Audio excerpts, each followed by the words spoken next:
Hello दोस्तों, आज हम रीड के इंग्लिश के टॉपिक सब्जेक्ट वर्ब एग्रीमेंट के बारे में पढ़ेंगे, जिसमें ये है कि subject and verb must agree with one another in number.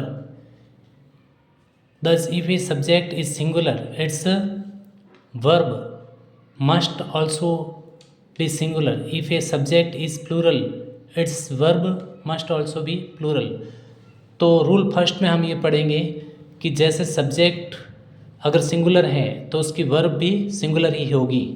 जैसे कि एग्जाम्पल के थ्रू हम समझेंगे कि द डॉग लव्स पीपल।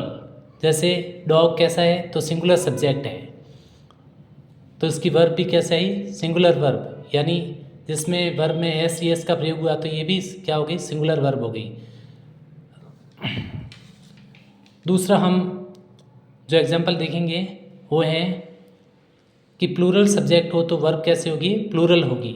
ये सब्जेक्ट वर्ब एग्रीमेंट का सेकंड रूल है। जैसे कि द डॉग्स, तो डॉग्स क्या प्लूरल सब्जेक्ट है, तो इसमें वर्ब क्या होगी, वर्ब की फर्स्ट फॉर्म यानी ये प्लूरल वर्ब में आएगी।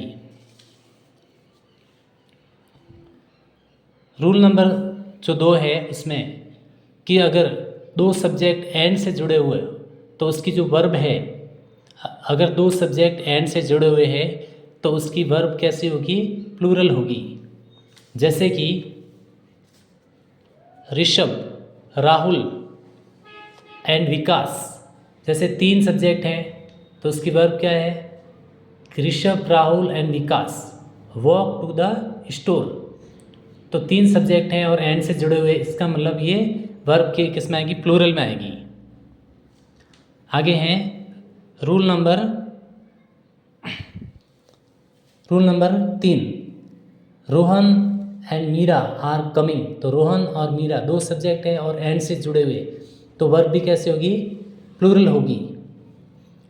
लेकिन अगर सब्जेक्ट एंड से जुड़े हुए हो और दोनों एक ही भाव को प्रकट करती हैं तो उसमें जो वर्ब होगी वो सिंगुलर होगी। जैसे कि idli and sambar is my favourite dish. तो इसमें इडली और सांभर दोनों एक ही साथ में यूज होने वाली सामग्री है, खाने की सामग्री है। तो इसमें जो सब्जेक्ट के अकॉर्डिंग जो वर्ब होगी वो सिंगुलर होगी। जैसे कि दोनों both refer the same thing, दोनों जो है दोनों सब्जेक्ट मिलकर भी एक ही भाव को प्रकट कर रही है, क्योंकि डिश तो एक ही होगी। The actor and producer is arriving soon. इसमें देखो पहला सब्जेक्ट है, उसमें क्या लगा हुआ, आर्टिकल, और लेकिन दूसरे में आर्टिकल नहीं है। इसका मतलब ये हुआ कि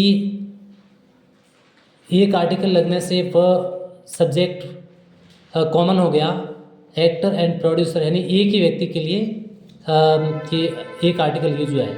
तो उसमें अपन उसके सब्जेक्ट वर्ब एग्रीमेंट के अनुसार लगाएंगे is arriving soon, the actor and producer is arriving soon.